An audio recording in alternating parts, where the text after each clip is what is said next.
Aloha, everyone, and welcome to the Native American Language Resource Center, our summer series on how to create an immersion school. We're going to just let everyone kind of come into the room and to join us and get their audio on. So we'll just take a moment. While we're waiting, please go ahead and enter into the chat where you are calling, where you are zooming in from. We'd love to see, where you're zooming in from. So go ahead and put that in the chat as we wait for everyone to get their audio on. Oh, aloha, Alaska.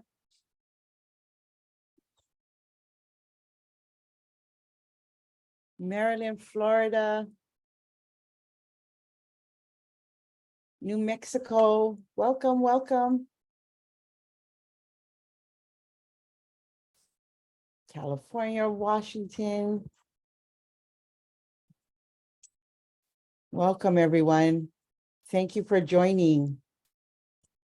Few more people getting their audio on, and then we will get started. We've got a lot of really great information to share today. I'm so excited that you decided to join us for this first part of our summer series. All right, looks like everyone so far is in and their audio is working.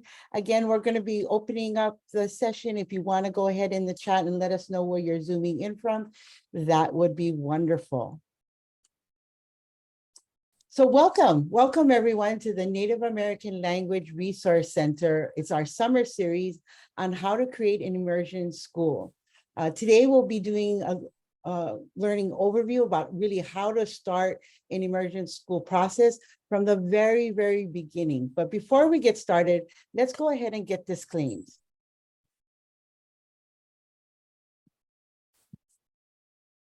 Oh, shucks.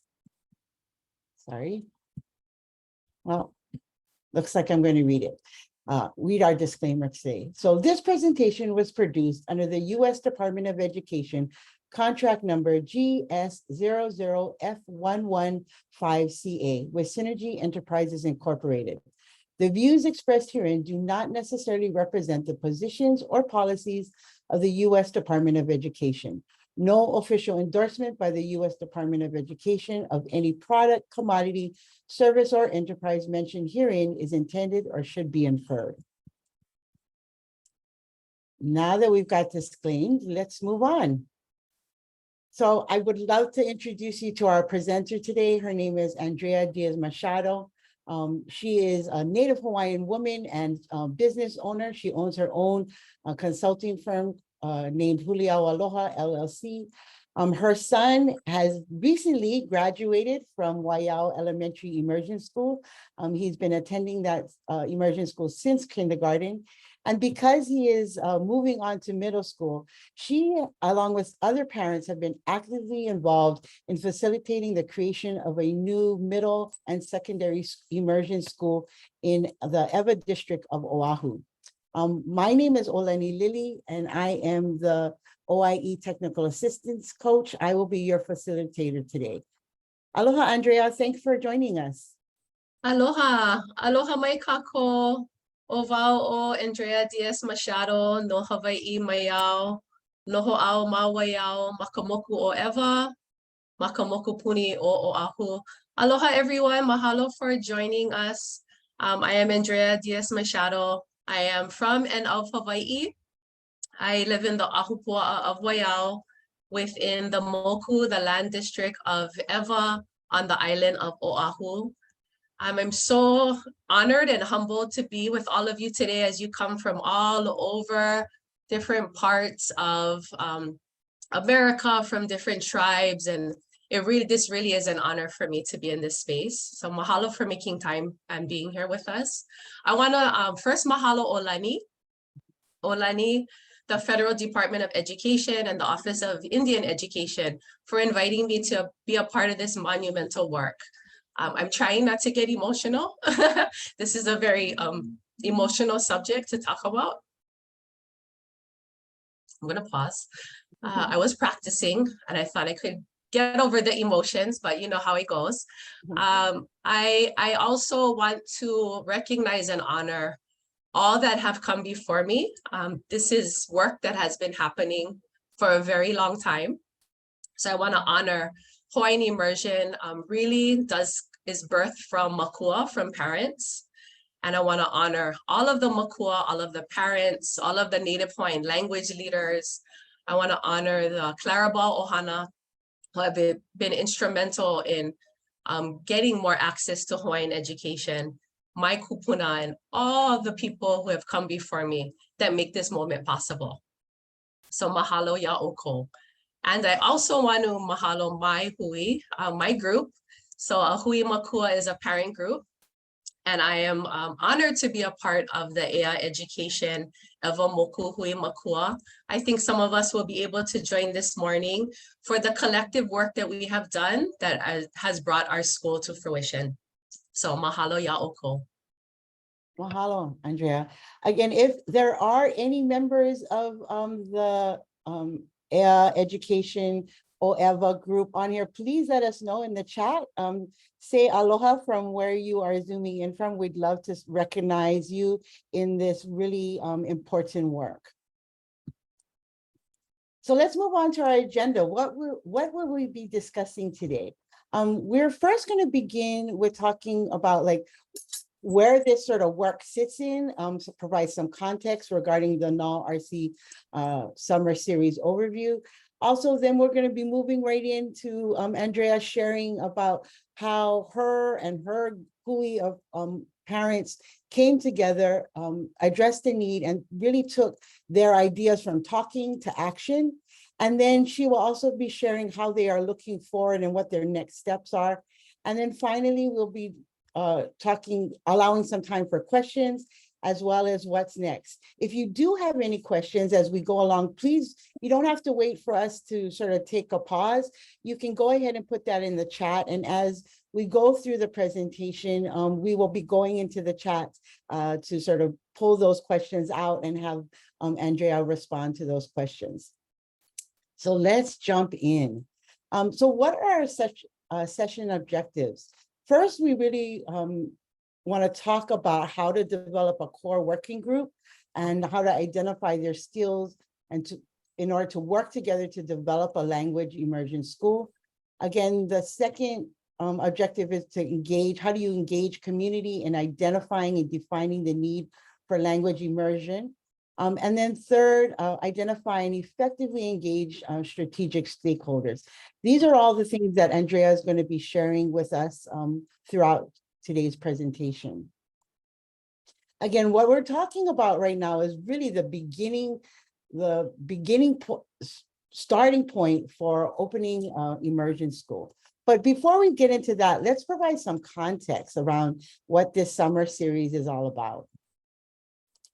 So we're going to be providing within this summer series 5 live webinars, 5 podcasts, 3 blogs, and 6 tools.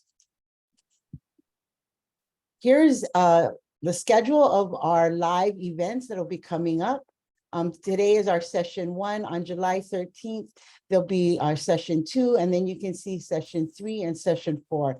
And it really takes us through talking with experts, people who've actually done the work or are currently doing the work, and we're engaging them in order for them to share with you folks how they work to start immersion schools and all the different aspects that are entailed in that. So we really hope that you join us throughout the series.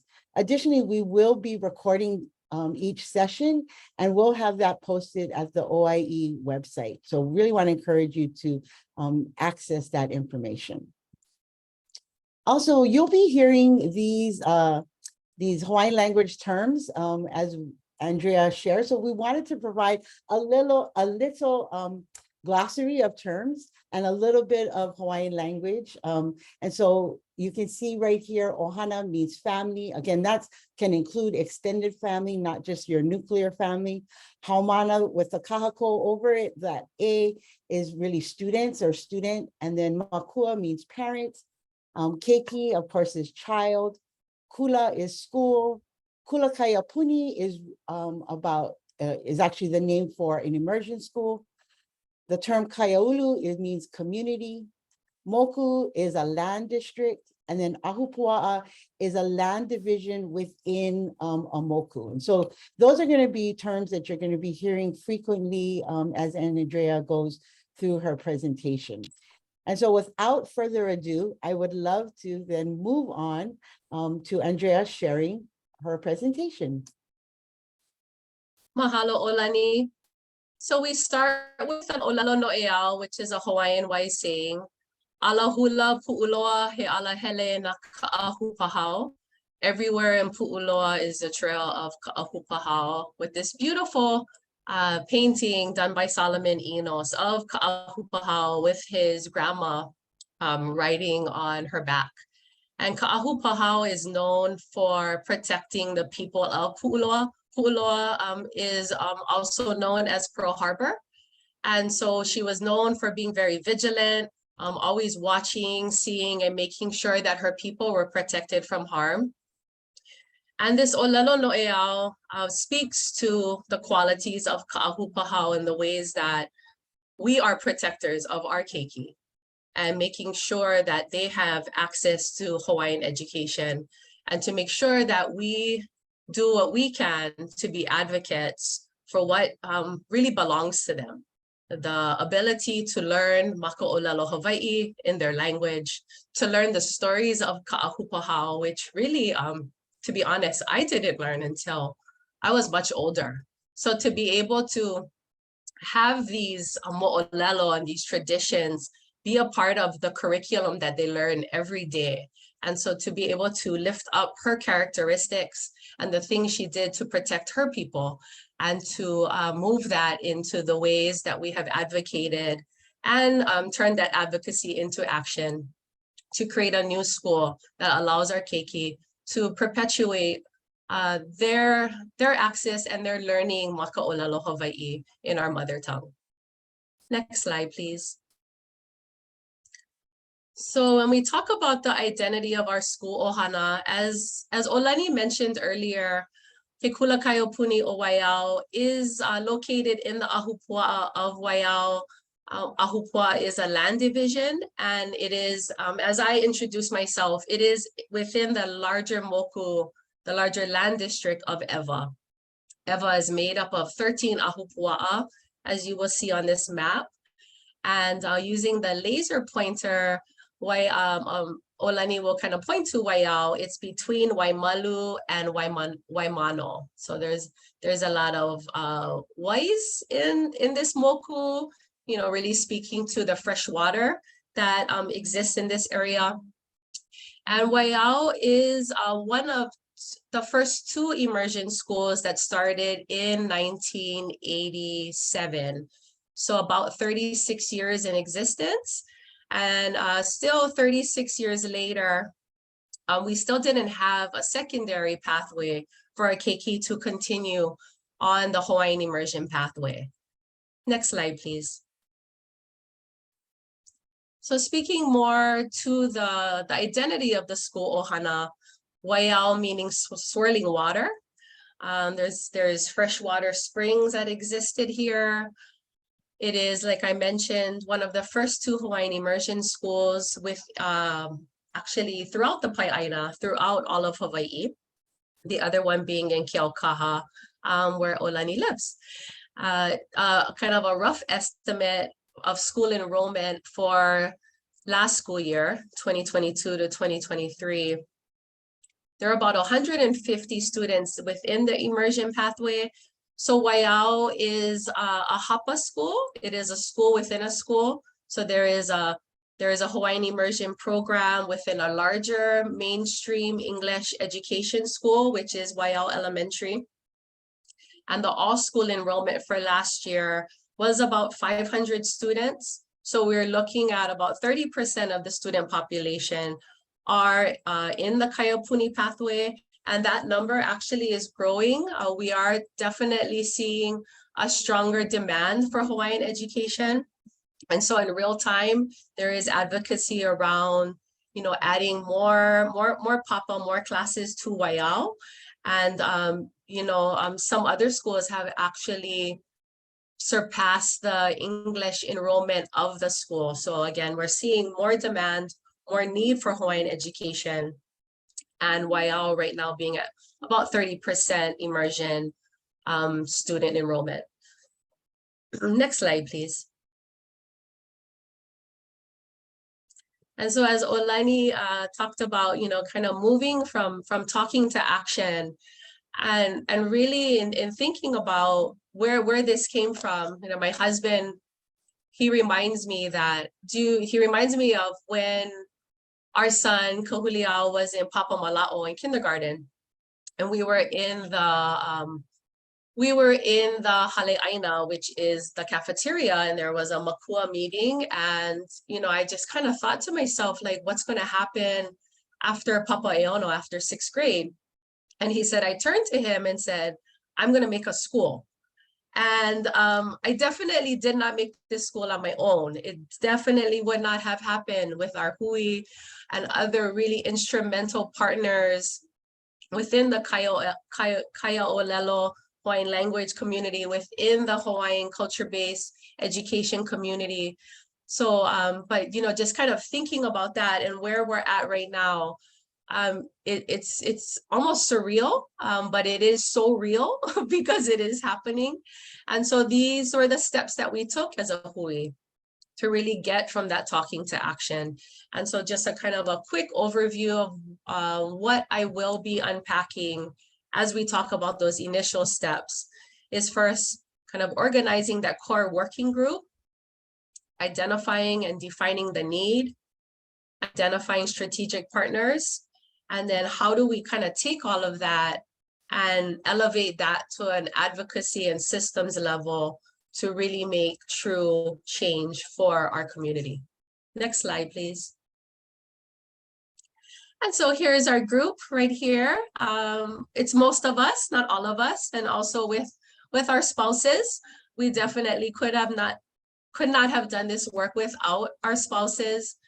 We are as a group, we are collectively current. At the time, we were current Makua of Waiao, and what I like to call alumni Makua of Waiao. And because we were so really a part of this educational experience, to be connected to these wonderful individuals has been truly a gift. And really the characteristics that they really all had in common, and it really started from very organic conversations. Probably about Papa Elima, 5th grade, is when we started talking more about where are you going to send your son after Papa Eono. And while I had been thinking about that, I wasn't quite sure who would be the ones that we could work together to really move this forward. And then that was kind of my cue to be like, well, I think these are the people. This is our group, because we have a similar goal in common. We see what the needs and the gaps are, and together we can make this happen. So those characteristics being, again, like I said, being able to see the need. There was an imminent need for some of us, and for those of us who had their keiki had, completed school, didn't have a secondary pathway after Waiao, really learning from them about what those experiences were like not having a pathway, and then what could be built to create a pathway, being like-minded. So all of those things that we had a common goal, and that we all had strengths. We all have vai, which is strengths in Hawaiian. So really being able to capitalize on those strengths. Some of us were very good at building relationships, had really solid relationships within the Immersion Waiao community. We're able to get people to come to our focus groups that I'll talk about later. And some of us had project management skills. Some of us were very good with details. Some of us on our hui are Native Hawaiian scholars that were able to really contribute historical context to the Hawaiian immersion movement. And I could go on and on and on, but definitely we were able to harness our collective talents and skills to contribute to the overall goal that we had. And finally, which I feel is the most important quality, is the commitment to the work. it wasn't always easy. And this was a very grassroots effort. This was nights, this was weekends, this was evenings, this was utilizing your own resources, this was pounding the pavement and finding ways to bring people together. And so all of that, being able to see that there was something that we're all collectively working for. And even though there wasn't going to be kind of quick results from the work, that we were committed to the long term, and that we knew that by creating a school, we weren't just solving a problem for our own Keiki, our own children. We were solving a problem for generations of immersion students and Ohana into perpetuity. Next slide, please. And so one of the things, again, that Andrea shared is about really bringing that core team together and looking through the different skill sets that they would possibly need in moving this work forward. And so, you know, really, I think one of the things was really identifying the skills of those people who are coming around this problem, whether it was communication, technical, management and self-management skills, number skills, like being able to figure out to do data collection and how to translate that data, those numbers into usable data in order to communicate, creative and artistic skills, critical thinking and investigative skills, people and social skills, and of course, technical skills. And technical, you see it twice. One is technical is about like the technical pieces around education, immersion. The other one is just sort of your plain regular technical, how to create PowerPoints, how to be able to do an infographic, those sort of technical technology skills. And so right now we're going to put in the chat a tool that you can use to hopefully assess your team's core team skills inventory list. I think this is a list of skills that you may want to share with your group or your core team as you begin to build. But really, this is something you need to make for yourself. So really thinking about the project, what you hope to achieve, and looking at the types of skills that you would need. If this is a sample that you can use. And the way you use this tool is that you ask each member of the team to sort of go through and do an inventory. As you can see, there are different levels, like what they're really good in, what they feel confident, what something is their favorite, what skill is their favorite skill, and also what skill would they like to develop. And after going through that, you can sort of assess across the team areas in which you really want to have people lead in a particular area, because it's not only their favorite, but it's also something that they do really well. And so this is just a tool. So please take a moment to look through that. We'd love to see in the chat any other skills you might think that are missing from this tool that you would need to sort of flesh out for your team and your work. So we'll just pause there a moment give you folks a chance to look at that tool. And again, provide any kind of feedback you have regarding your project and a particular skill that's not listed there that you would like to include. And you can go ahead and put that in the chat.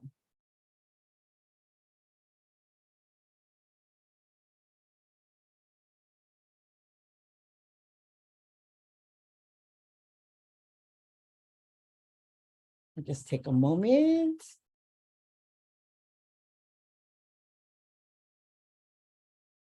So again, you would ask your members to go through this.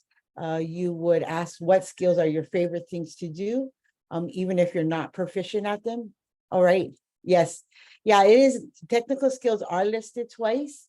You're right. And then one of them are more around, one of them you really want to be more around maybe the content. So for example, do they have any skills in like curriculum development? Do they have any skills in educational leadership?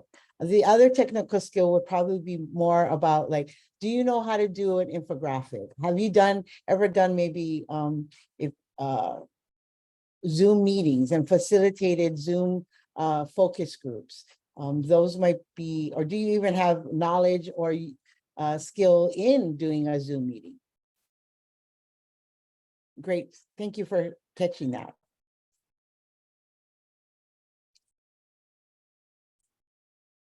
More IT skills. Yeah. Yeah. I mean, it's a great way. Technology is a great way to reach out to people, to make it more accessible. Awesome.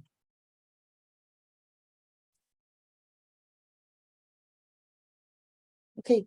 So Andrea, you want to share about how you went about identifying and defining the need for your school?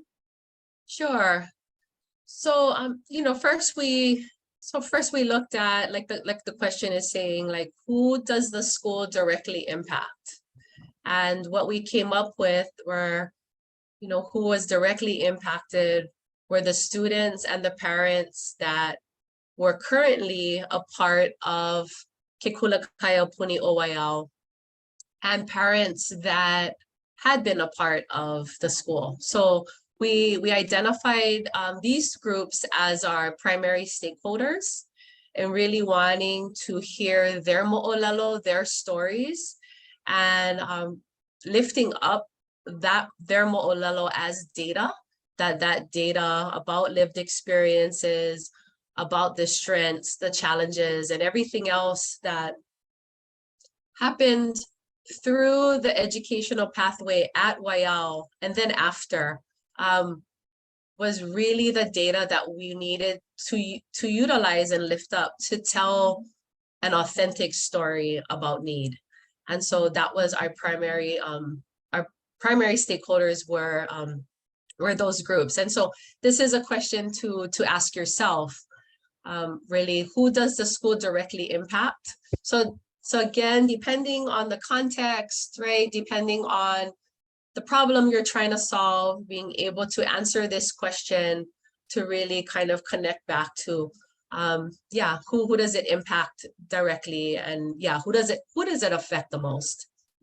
Next, we looked at really, like Olani said, like having technical skills, and looking at a wide variety of content knowledge and skills that will be helpful in first learning about need and learning about impact, and then also planning ahead to look at, okay, now, once the school is operating, then we want to be ready for those next steps and to think about, like Olani mentioned, like who has experience in educational leadership and who has these pieces, who has really strong relationships with community organizations that do education within the Ewamoku. So we wanted to look first at what was right in front of us, but then also be planning at least 20 steps ahead so that when it happened, we were ready for those conversations, or we were already kind of teeing up those conversations based on the data that we gathered. So some examples of ways that you can gather data, right? I'm sure preaching to the choir, but some are surveys, one-to-one interviews, focus groups. So in my day job, like Olani mentioned, I am a facilitator. And so, these were skills that I already had in my toolkit, and that I was able to utilize those skills to help to facilitate spaces and platforms to gather information from primary stakeholders. So here we have, so with the examples that we have here, it's also important to be thinking about some of the barriers that your stakeholders may have to access. So I'm thinking about when we did our focus groups, it was right in the midst of COVID. So it was in September and October of 2021. And so, we continue this virtual platform, but at that time, that was really the only option that we had. Thinking about, do your stakeholders have access to technology? If it's face-to-face, do they have access to transportation? Like what are the areas that you need to be thinking about that are going to maximize access for your stakeholder group? And how do you remove as many barriers as you can to get as many stakeholders to engage and to learn from them? So right now, in a little bit, I will share my screen, but for folks that couldn't attend our focus groups, and we had 3, and I will be sharing a sample of one of our reports from there. We created a survey so that we were able to still gather their information. And then I will share my screen. And it's good old Google, the Google survey form. And so can everybody see my screen? If you can you give me a thumbs up? Yeah, we can see Okay, it. awesome. Okay, so here are some of the questions we asked, so it was a mixture of short answer, multiple choice, really why did parents choose, so this was for our Makua group, our parents, why did they choose to send their child to Hawaiian immersion?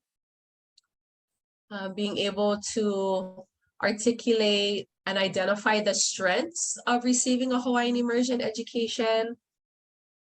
And then we asked parents to identify the challenges in receiving this kind of education.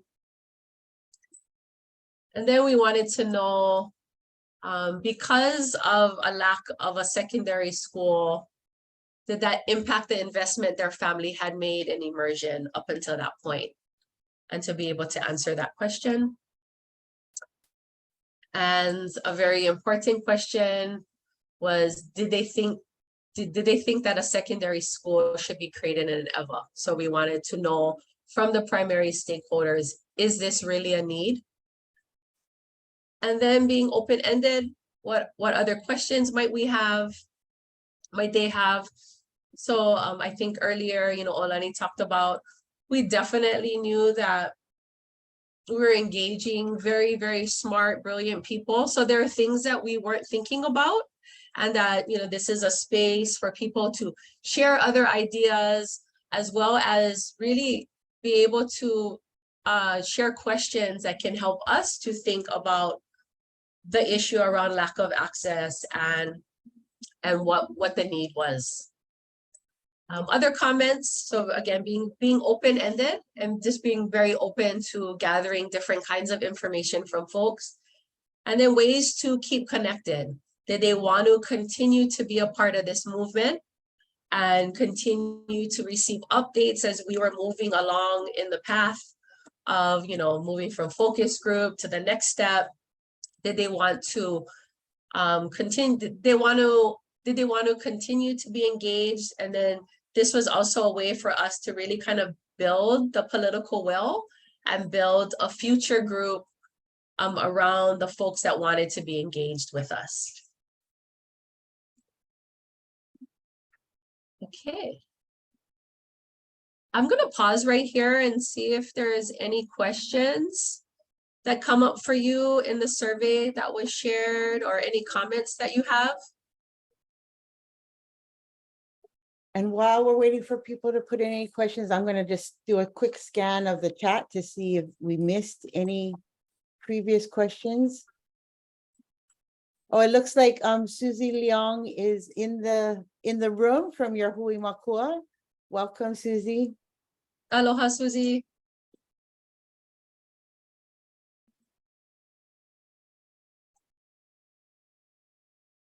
Okay. Oh, I think she had to leave and she said she's going to jump back on. Okay. All righty. Well, if there's I don't see any other questions. There was some great sort of sharing of other skill sets around mediation and community building, which I think is obviously really important in this work. All right. So again, you can continue to put your questions in the chat and we will we'll move on. Olani, there is Yeah. one question Oh, okay, in sorry. the queue. It's in the Q&A. Oh, What are some ideas for building facilitator skills? That is a great question. I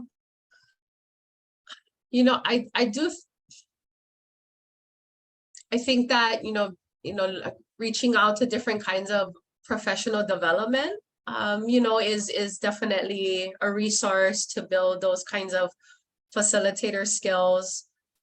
But I really do believe that a good facilitator is a good listener and is somebody who can make meaning out of what people are sharing and really just are in a space, they create a safe space. I think that is also a very important skill of a facilitator, is to create a space where people feel heard, feel valued, and that you're listening and you're able to move a conversation forward while validating people's thoughts and validating that people have been heard, that their input matters, and that in some fashion their input and their voice will have a place in the action that is created. It might not be exactly what the facilitator, what the person wants, but that their voice has been heard and will be used in some way to create those next action steps. That's my perspective on facilitation. But then there are more the technical aspects of being able to build those facilitative skills. And I think that can be acquired through training. And, you know, being able to, you know, how do you create those right questions? I think, you know, crowdsourcing is an idea. So meeting with the people that you're serving and asking them, what are the questions that you have? And what are the goals that you want to get out of the workshop, the project, and then building those questions around those goals.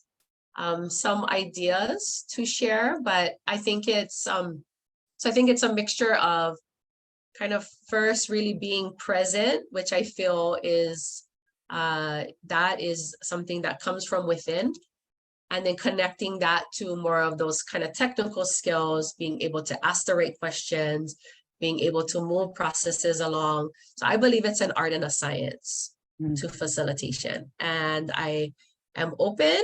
Olani, want to chime in on that one? Oh, I agree. I think that was I love how you put it as a, you know, both an art and a science. So I think that's very true. We did have another question. I answered it, but just in case anyone else had the same question and did not see my typed out answer, someone asked what grade levels is geared towards. So the summer series as a whole will feature schools and practitioners from across K-12. So we'll have a mix of early learning, elementary, and secondary. Andrea's school in particular is secondary, starting with 7th grade. So if anyone else had that same wondering. And I think that's it for questions for now. There was a question that just popped up from Lehua. Ehia mau papa kumu mau waiau I kia manawa. Okay. Aole wau ike. So ma kapole he kula ho. Aole mau popo I ke kumu ho ma ke kula I ki ia manawa. So we don't, so I'm not, I think the question was how many, oh, sorry, was the question how many papa at Waiau? Yeah. Kalamai. Kalamai. So papa malao eono. So what is that? Ehiku papa. But some papa have multiple classes. I'm not quite sure. So I think Papa Malao currently has 2. My understanding is there is advocacy happening in real time to create a 3rd Papa Malao class. And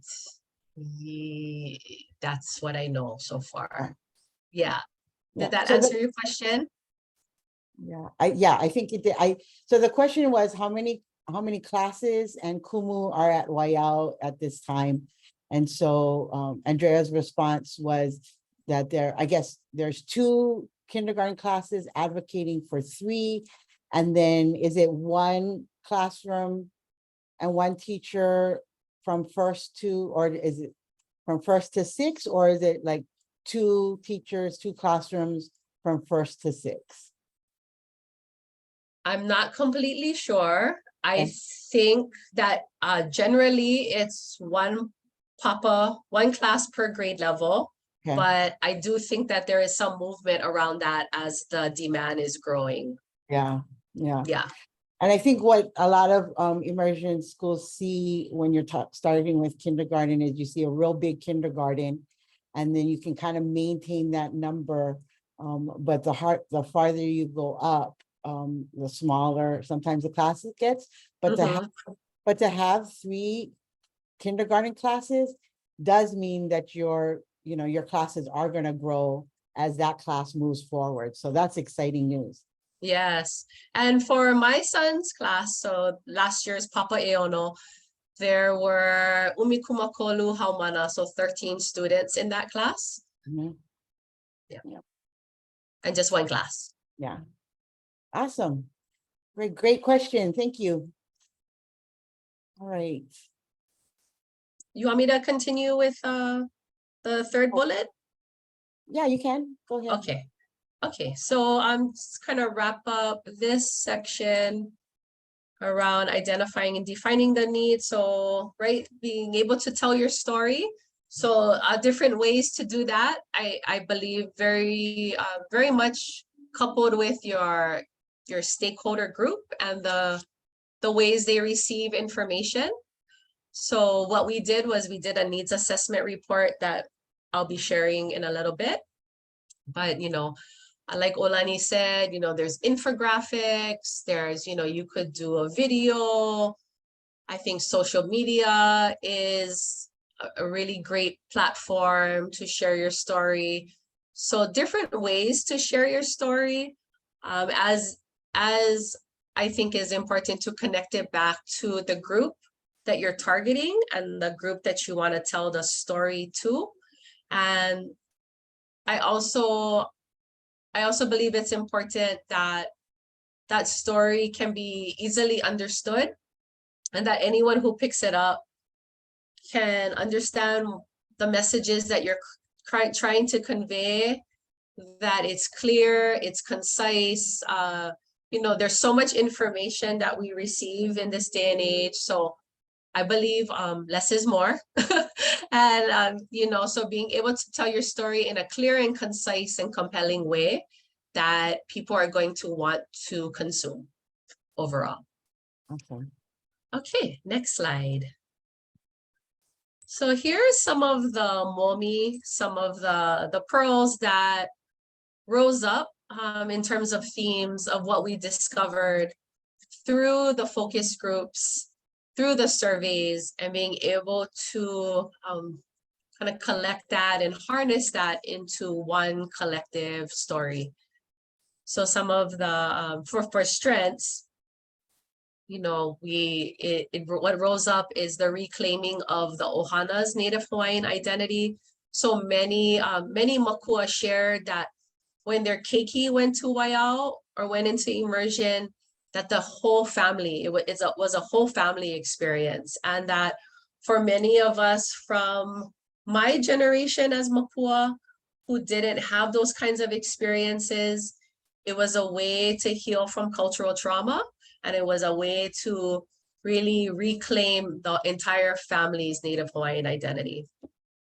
Then there was talk around from the Haumana themselves when we did focus groups with them, that having an immersion education created this collectivist mindset that they didn't just think about themselves, they were thinking about the good of all and how they could use their ike, their knowledge to create good for everyone. And then lastly, Lahui servant leaders. Many immersion students have gone on to become leaders in our Lahui, and I believe that we all have the capacity to lead. And so I believe that, it cultivated this sense of kuleana, responsibility in our students to be leaders within our Lahui, within our Hawaiian nation, and to be able to lift up the different things that they learned and really create positive change for our people. And then some of the challenges, the first one was loss of learning, because there wasn't a secondary step, even for those that went on to other Native Hawaiian schools, the pathway was misaligned with where they had learned. So there was loss of learning. Many students opted out of Hawaiian Immersion altogether and went into mainstream English schools. Those that continued in immersion had to travel very far, so that impacted quality of life, impacted their ability to do sports within their community. It impacted families that were very invested in Waiau. They were not able to contribute and engage as an ohana because of the distances to other immersion schools available. And then finally, that our haumana, our students weren't able to be civic contributors within their own communities. So they weren't, while they learned so much at the schools they went to, they weren't able to, one student described she wasn't able to work at a lo'i, a taro patch within the Ewamoku. She wasn't able to paddle in a canoe club within her community. So not having that connection back to community, what was a challenge. And so at this time, and then, sorry, can we just share the next slide? Okay. And then 100% of our stakeholders, so both from the focus groups themselves, as well as the surveys, 100% of stakeholders voted that a secondary immersion school needed to be created. So we unanimously had the data to show that there was a need and a demand for the school. And now I can share my screen and I can scroll through one of the needs assessment reports that we did. So we did have three. We did 3 focus groups. One with alumni haumana. That's what I like to call them. And then we did 2 with makua, 1 with alumni makua, and 1 with current makua. So this is the alumni makua needs assessment report. So, leading with our ancestral wisdom with the olalo no'eao about the importance of makua in supporting the ohana, what our goal was, understanding their journey, as I've talked about before, being able to roll up their individual and collective stories to present the case around need and demand. These are some of our makua that joined us. And these makua range from having their keiki at Waiau for a time span of about 20 years. Again, answering the question, why immersion? And earlier I shared that theme around reclaiming the ohana's identity. The strengths and challenges in receiving a Hawaiian immersion education.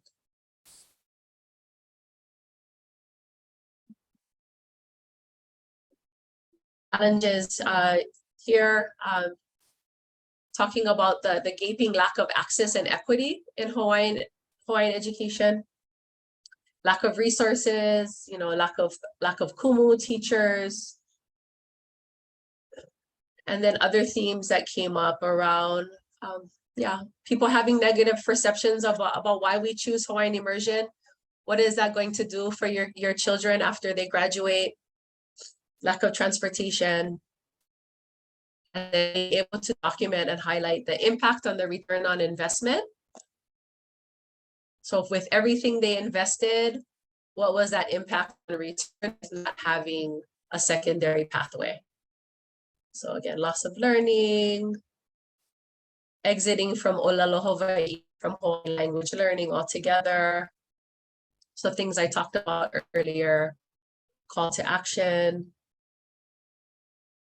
And then the next step. So I feel it's always important to let folks know it's a gift when people give you their time and their knowledge to be able to tell them like what is this going to be used for, and so that these findings were going to be used, which it was, to build the case around the need for a school.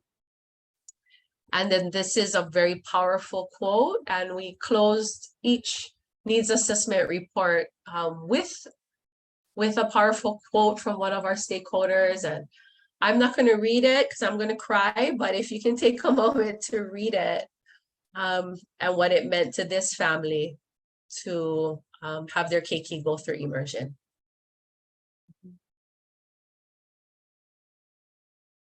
While people are reading that, Andy, there is a question in the chat.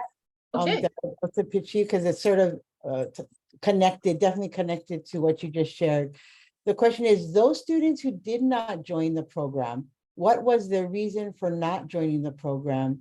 Did you identify trends and look at how to resolve those? Okay, great question. Let me see. James, what do you mean by not joining the program? James, if you want, I think you can come off of mute and share your question.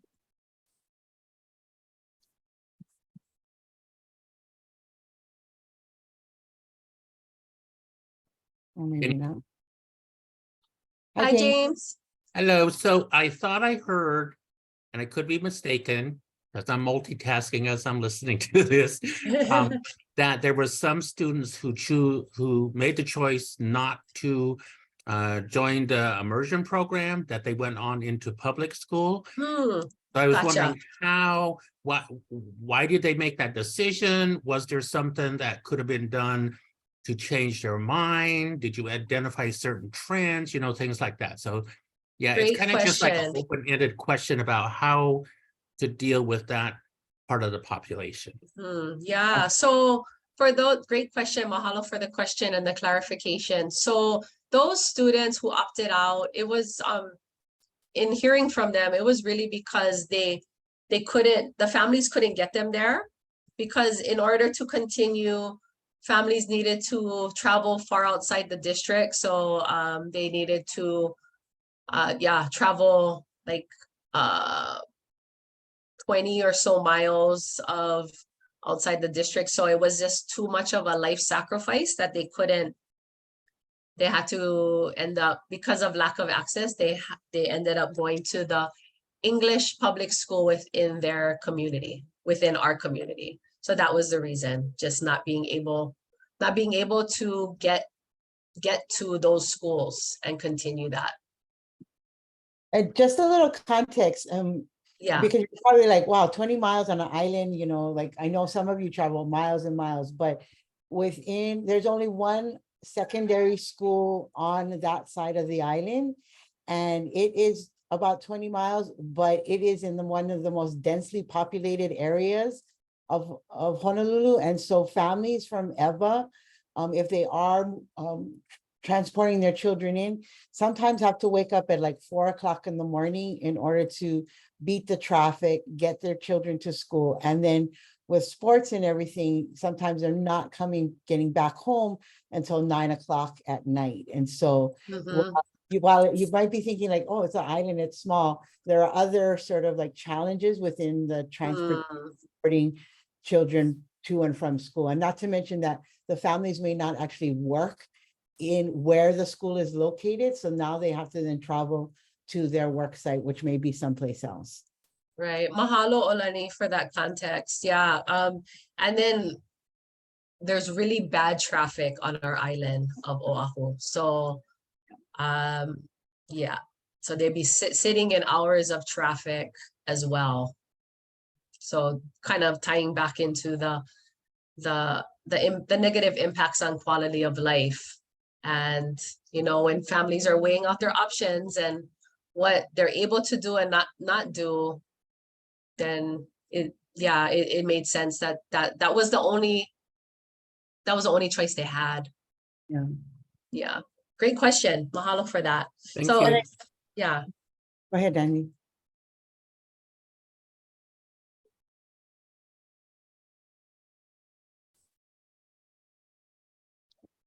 Sorry, did somebody have another question or comment?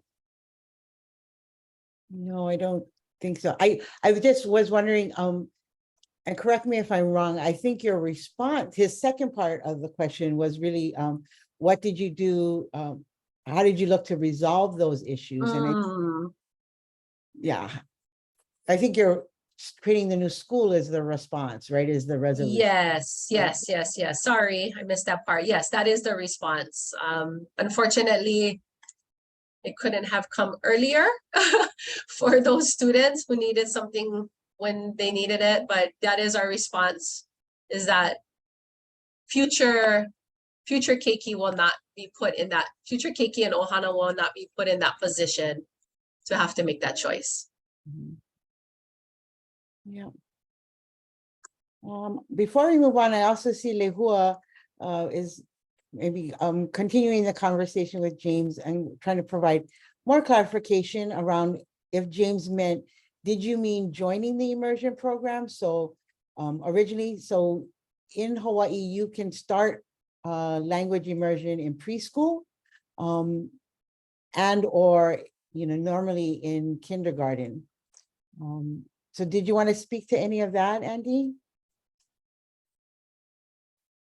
The challenges around, maybe even starting the immersion experience.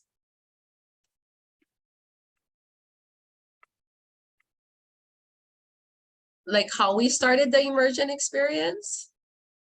Let's see. So I guess, again, Lehua is clarifying James' question around if he meant about joining the immersion school originally. Yeah, I think she's saying she's kind of asking James the question. Okay. Yeah. Alrighty. So yes, that's kind of what I was thinking about, because you indicated, you have like preschool, kindergarten, etc. So that's what I was talking about, and I think you addressed that because a major barrier is transportation. It's just, again, accessibility, and if individuals don't have that accessibility, that's another barrier, and sometimes that's something that just can't be addressed because of the environment. The school's located in one area, and like you indicated, families maybe 20 miles away, but because of the traffic, it can take hours depending on when you get there, and then people have to get up early, people get home late, it impacts your quality of life, so, Right. And I think, because I'm on the main line, I think that tribes will face similar situation when it comes to barriers like transportation, because as we know, reservations are located in rural, isolated areas. There's not a lot of roads, kids have to get on the school bus hours before school actually starts. So it's great to have the immersion programs, but then we talk about accessibility. Can folks actually participate on a regular basis with those instead of having to worry about, okay, am I going to miss that? Am I going to miss work? All this other things. So I like what you're doing. And I just, like I said, I was just throwing the question out there to see how you overcome these challenges, because around every corner, there's going to be challenges Right. in getting folks to participate and keeping things going. Yeah. So Yes. Thank you. Mahalo, James. Thank you. Shall we move on to the next slide? Yes. Okay, let's go. Yeah, I've already shared, I've scrolled through one. So these is kind of this, snapshots of the 3 that we did to people share their mo'olelo, their story, and be able to document that story to demonstrate need. Next slide. And so now we move into identifying strategic partners. And this is a key step in this kind of whole development of standing up a new school, is really thinking through in a snapshot is who's already doing similar kinds of work And how might we braid our resources together to deepen and extend our reach and create the most impact?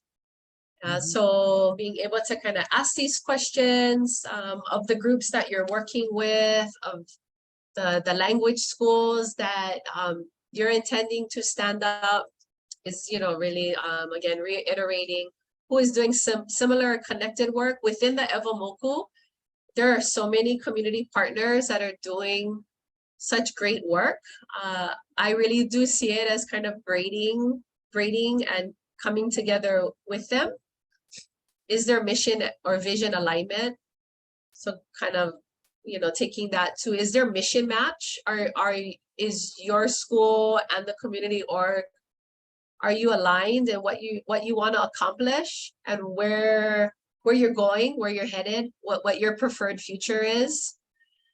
And yeah, so again, answering kind of these questions, kind of leading to that final question about, does this partnership really create a system to leverage resources, right? As we all know, resources are scarce.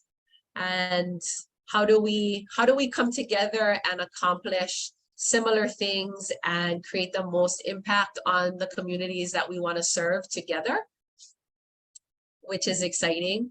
And then answering the question like how. So while we may not have all the answers, I think, you know, just being able to kind of unpack that, and that leading to the next step that Olani will walk us through.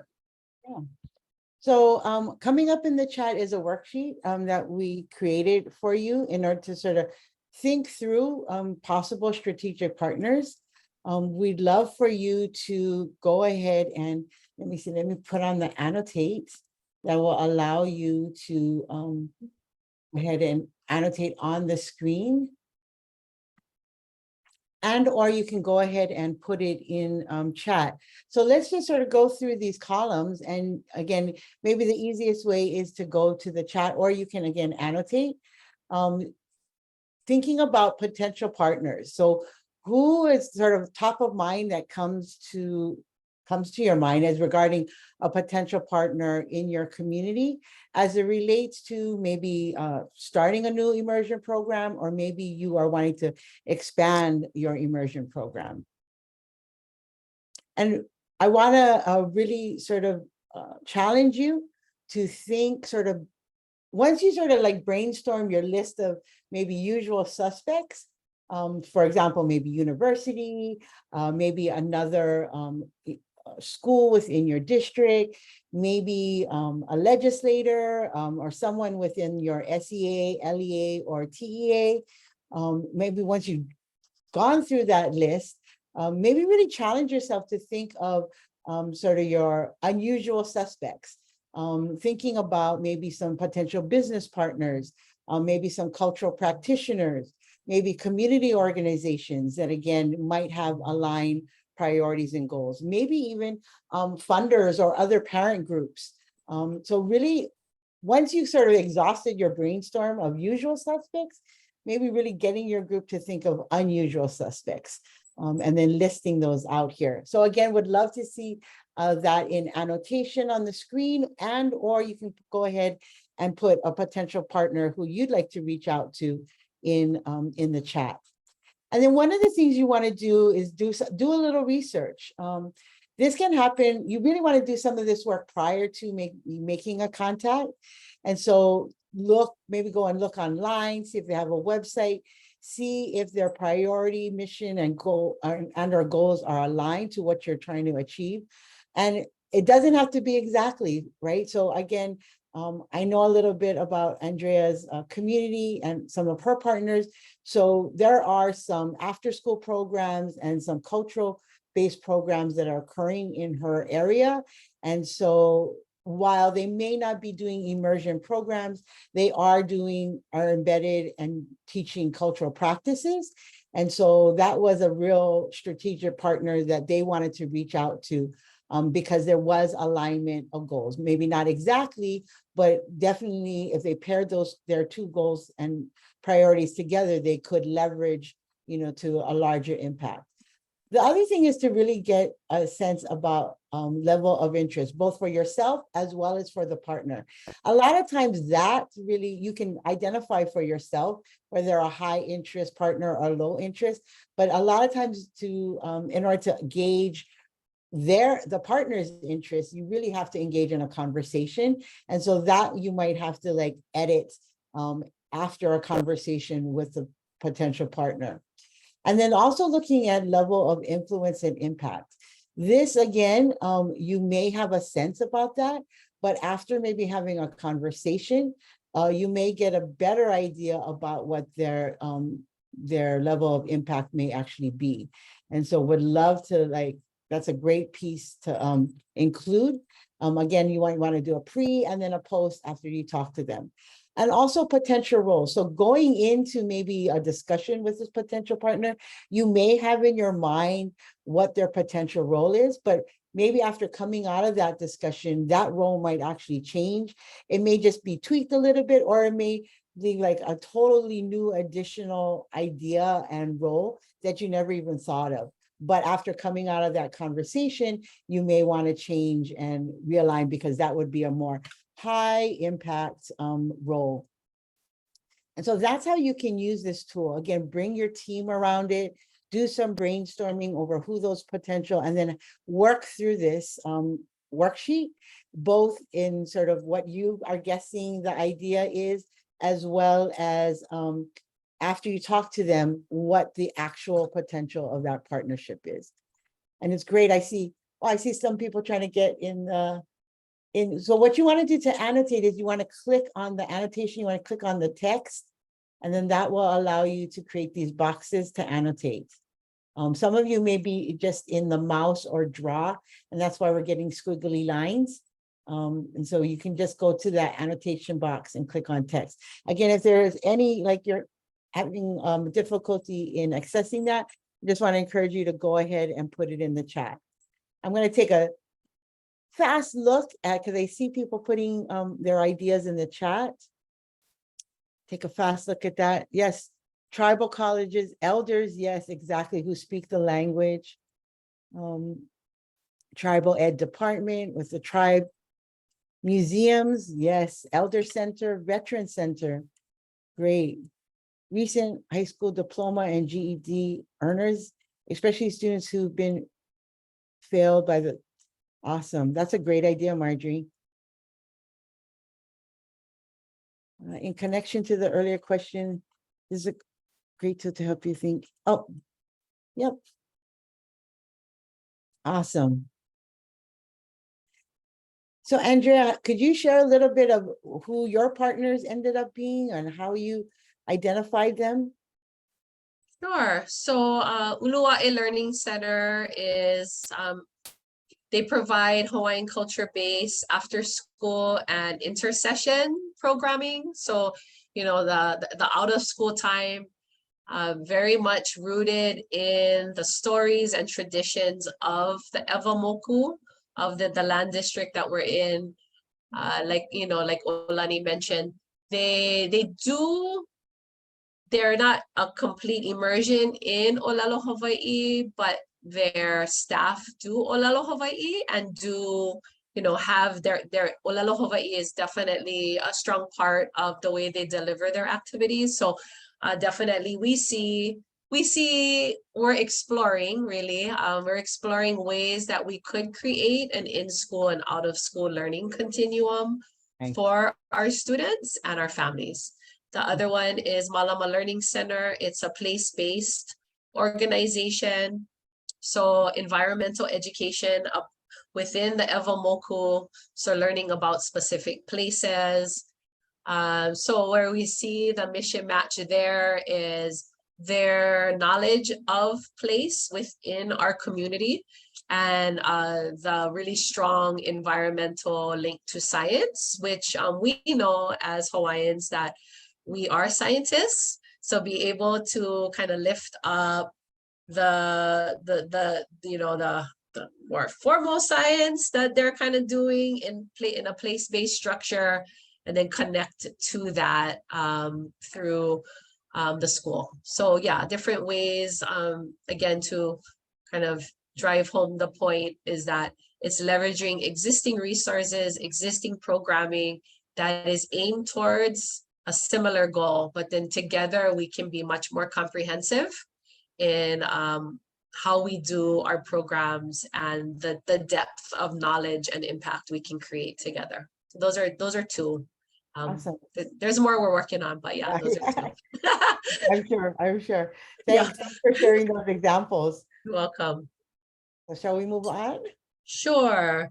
So let's see. So now thinking about, communicating the story, right? So we have these needs assessment reports, and the first three that are highlighted, like in terms of, all are important, but when we're looking at who could we partner with and who has authority in this area and who's currently doing this work and has done it before, we're highlighting these, but not in terms of what's more important, but just in terms of being able to activate and make the school happen. These were groups that we focused on. So we've talked about partner organizations, working with the state and government entities that are responsible for immersion education, as well as public education, and then Immersion Education Parent Network. So I do see Lehua is from Pu'ohala, and I want to give a shout out to the Hui Makua of Pu'ohala, which they have been very, very kind and shown a lot of aloha in sharing their story with me as we've been on this journey. So mahalo to them as they are doing amazing things within their community, and lots of learning and exchanges have happened and will continue. I hope will continue. So mahalo Lehua and whoever else is from Pu'ohala that is on the space. Appreciate all the work that you're doing. And then, we have community leaders, indigenous-based groups. I heard a lot about elders, tribal elders. So our Kupuna Hawaii, our Hawaiian elders lifting up their knowledge and their ike and our personal networks. I think a lot of times we forget that, as an indigenous culture, the best way that we share information is a word of mouth. And so being able, as we're just talking story, kama'ilio kako, talking story with one another, sharing what you're doing and seeing where those conversations go. It's just amazing how conversations can happen and how we can build upon that and how they truly do lead to action and helping to fill a need and a gap in your community. So kind of all of those things, but prioritizing in terms of activating the school, those first 3 bullets, but also recognizing that all are important to making this movement happen.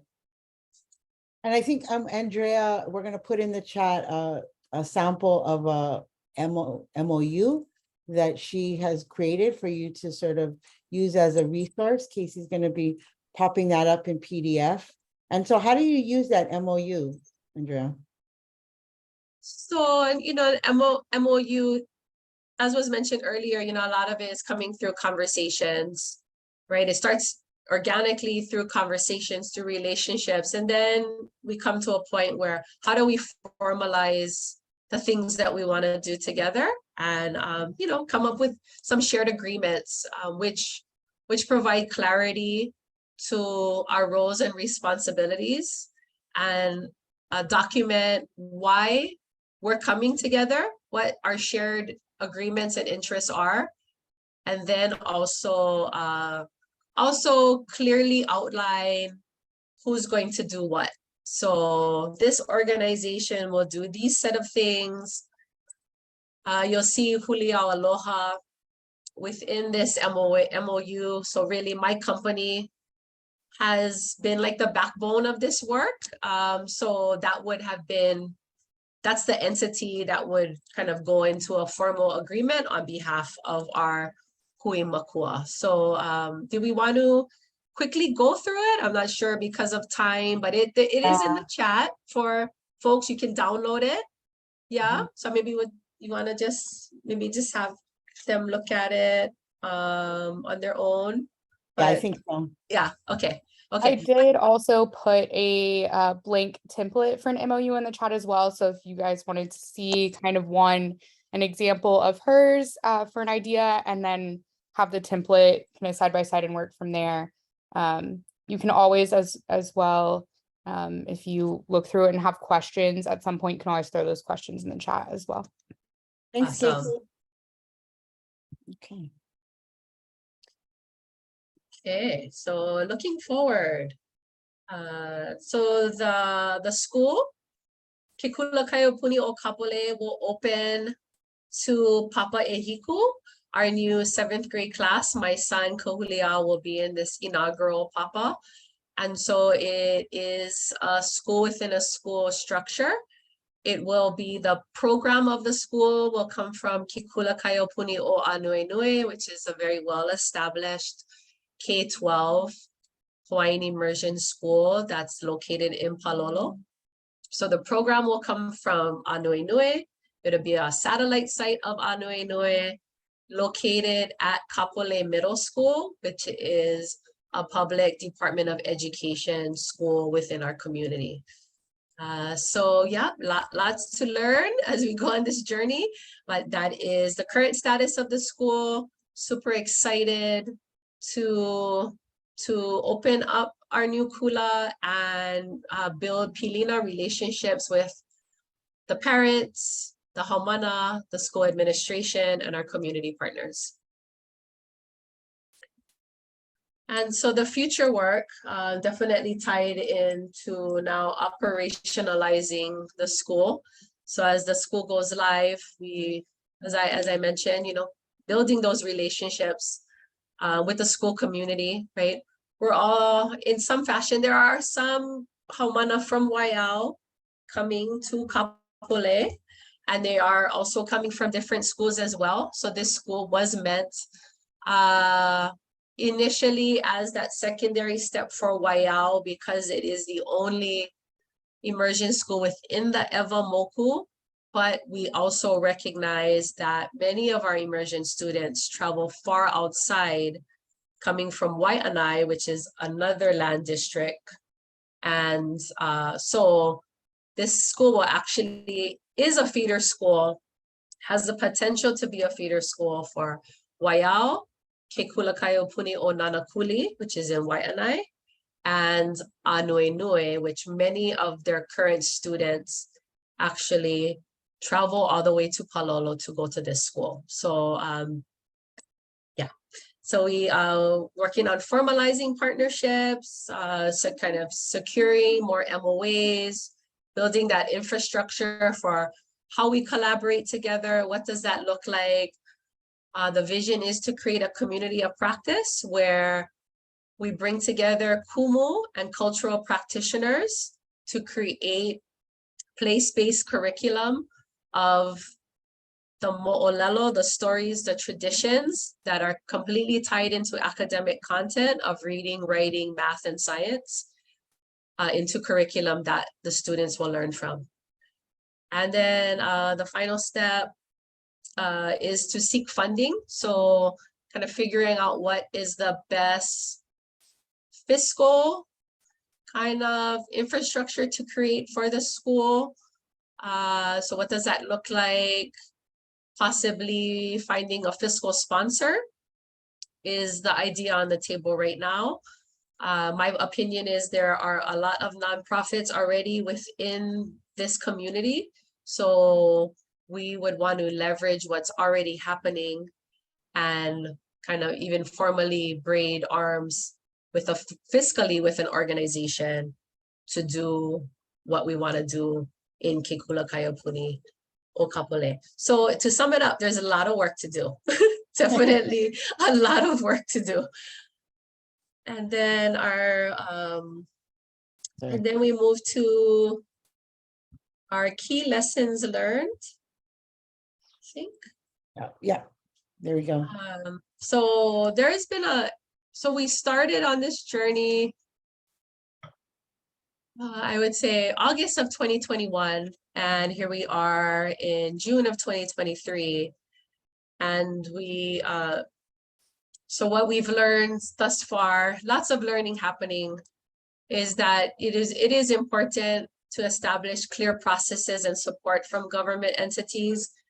That's why the work that is happening with the Office of Indian Education is such a gift to create processes for immersion language schools to guide them. The second, in creating an inclusive school community of co-creation and empowerment.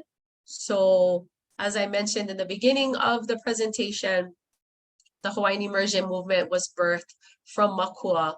And in this school model, we want voice and we want to be a part of the planning process, because this is our keiki being educated in this way. And we want to help, and we want to be a part of that co-creation. And then finally, this continuing to network and build that collective base of community mobilization. So like we have Ohala here, there are many other immersion schools in Hawaii that are expanding or have been created. So again, we braid arms with our sisters and our brothers.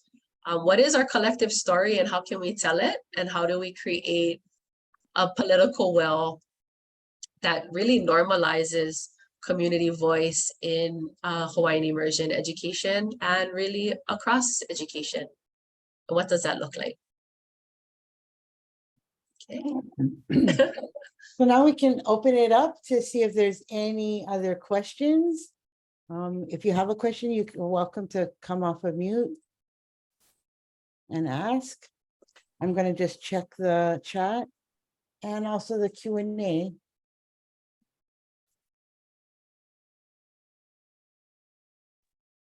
While people are thinking through questions, we just have a few closing slides after this. So while you're thinking through questions, I'm also going to launch the poll because we would love your feedback.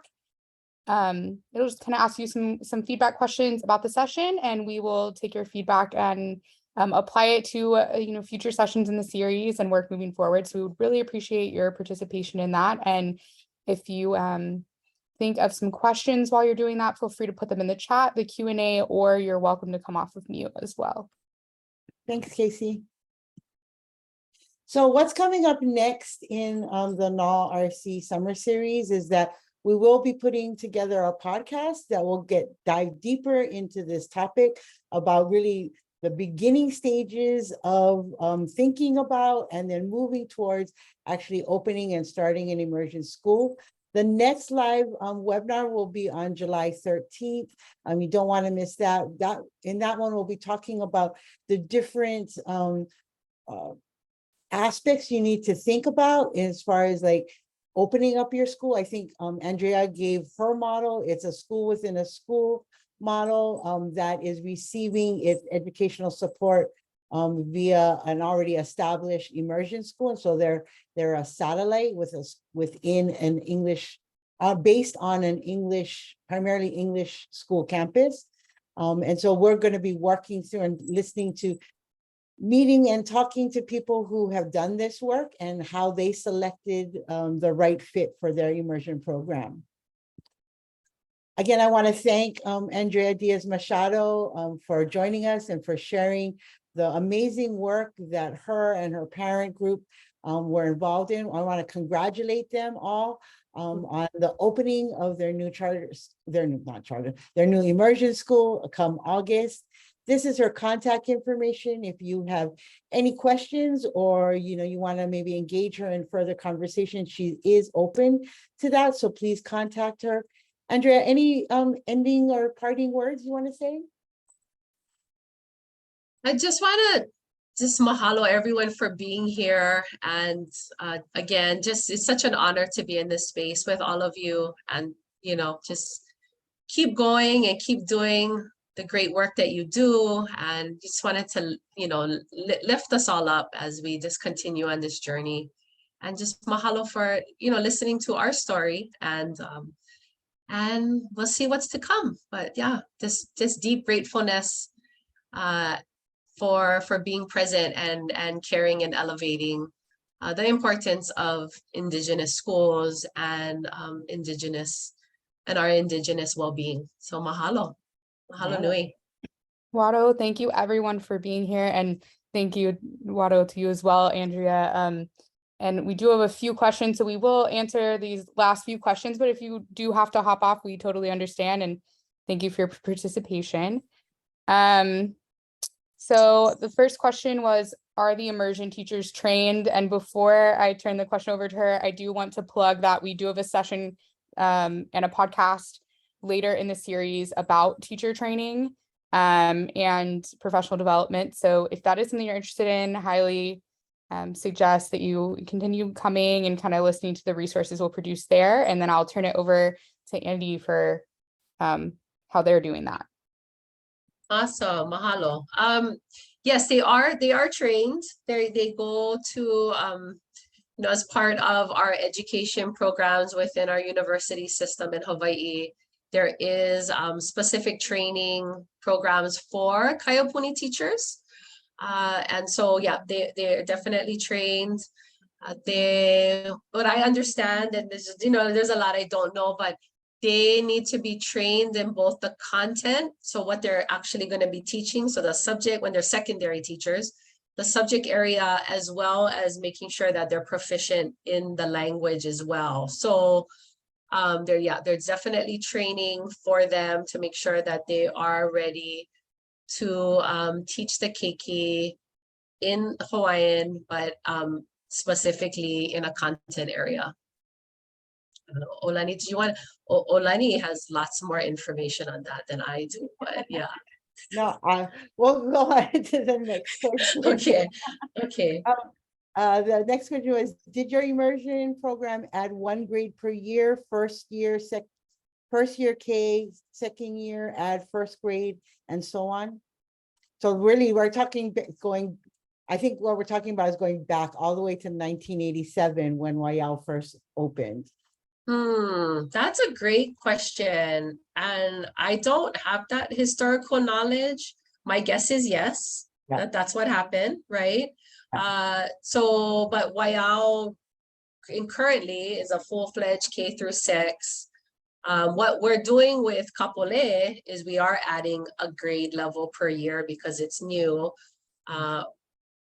But our ultimate goal is not a Band-Aid. Our ultimate goal is a K-12 Hawaiian immersion school in the Ewamoku. So that really is the ultimate goal that we have. We're starting here because we needed a solution to our immediate problem. And so this is where we're starting, but that's not, our goal is a full-fledged school, K-12. And I think Andrea had referenced, acknowledging the 36 plus years. So back in the beginning, the immersion into K-12 in Hawaii really came from parents who had children going to Punanaleo to the preschools, and they wanted, like Andrea's doing with middle school, they wanted their children to continue in immersion education. And so it was through their amazing efforts, tenacity, to advocate and create that space, and that the first two immersion schools, Waiau and in Keaukaha, started off as kindergarten, and every year added a grade year. But now, like Andrea is talking about, now you are having like kindergarten is starting at multiple classrooms and continuing to grow. So great question. Thank you. We also have another question I may have missed because I joined a little late. Is there a grant funding that you pursued for your immersion school? Great question. We definitely will need to pursue grant funding, but this school is a public education school. So the state government funding will fund the teachers that will be in the school and the operations of the school. Everything else that was done in terms of the planning was just done from our passion.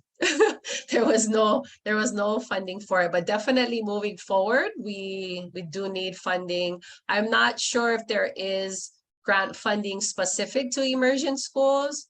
I think that's a great question and something we need to look into.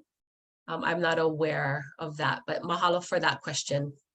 Yeah, and so we, again, the Office of Indian Education has its Native American Language Grant Program that may be able to fund depending on the aspects of that you want to have funded, as well as I know the administration, the U.S. Department of Health and Human Services Administration for Native Americans has a grant that's specific to immersion, as well as one for native language preservation and maintenance that you can check out. And then as well, because I'm not sure when you came in, but Andy's model is a school within a school too. So you'd also want to kind of think about the structure of school that you can support, which is our topic for our second session, is some examples of kind of different structures, different ways to go about it. And so a school within a school model is a choice as well, particularly if you're kind of worried about maybe scarcity of resources or funding or things like that, getting to partner with a school that is receiving funding and kind of going from there is an option. Yeah, great point, Casey. I think the next session, we're going to talk about the pros and cons of the different models that are out there. And within the state of Hawaii, as being a school within a school and or a charter school, that is immersion, you do get a per pupil allocated amount. But there are pros and cons to that as well. Awesome. And then I think there was another question in the chat that we may have skipped over. Okay, what has been the most challenging task and how did you overcome that barrier?